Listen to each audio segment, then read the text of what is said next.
నాకు ఏమొద్దండి, నన్ను బాగా చూసుకోవాలి, ఎట్లా అంటే కేరింగ్ గా ఉండాలి, ప్యాంపర్ చేయాలి, ఇవన్నీ అమ్మాయిలకు ఉండేవే. కంటే నేను నాకు జాయింట్ ఫ్యామిలీ లోంచి వచ్చా కాబట్టి నాకు జాయింట్ ఫ్యామిలీ కావాలి. ఎందుకంటే నాకంటూ వాల్యూ ఇవ్వాలండి. నా ఫీలింగ్స్ కి తను రెస్పెక్ట్ ఇవ్వాలి, నేను తన ఫీలింగ్స్ కి రెస్పెక్ట్ ఇస్తాను.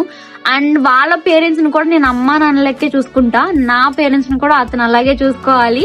అండ్ ఇంకొకటి ఏంటి అంటే, నా వల్ల వాళ్ళ ఇంట్లో అసలు ప్రాబ్లమే ఉండదండి. ఎందుకంటే తనకి నేనే ప్రపంచం అయిపోవాలి. ఇంకా నేను సర్వస్వం ఆయనతోనే ఉంటా, నా సర్వస్వం ఆయనకి ఇచ్చేస్తా అనమాట. నాకు వచ్చే హస్బెండ్ కి నా ప్రపంచమే ఆయన అయిపోతాడు.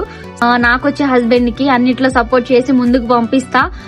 తన సక్సెస్ వెనక కూడా నేనే ఉండాలి అనుకుంటా. నాకు వచ్చే అబ్బాయి నన్ను బాగా చూసుకొని వాళ్ళ అమ్మలాగే నన్ను కూడా చూసుకుంటే చాలండి. నేను వాళ్ళ అమ్మలాగే చూసుకుంటా తన్ని కూడా. ఇట్లా ఫినాన్షియల్ గా అంత కావాలి, తనకి ఇంత కావాలి, నాకేమొద్దు, నేనే సంపాదిస్తా. కావాలి అంటే నన్ను బాగా చూసుకొని వాళ్ళ ఫ్యామిలీలో లాగా నన్ను కూడా మంచిగా చూసుకుంటే చాలు. ఓకేనా? ఫినాన్షియల్ గా అది కావాలి, బంగారం కావాలి, ఆస్తులు కానీ ఏం ఇన్వాల్వ్ కానీ నేను అసలు నన్నుగా మంచిగా చూసుకొని నా ఫీలింగ్స్ కి రెస్పెక్ట్ ఇచ్చి కేరింగ్ చూపిస్తే చాలు. ఎందుకంటే నాకు కేరింగ్ అనేది చాలా ఇంపార్టెంట్ నా లైఫ్ లో. 100% ఆ కేరింగ్ ఎవరైతే ఇస్తారో వాళ్ళకి నా లైఫ్ ఇచ్చేస్తానండి, అంతే.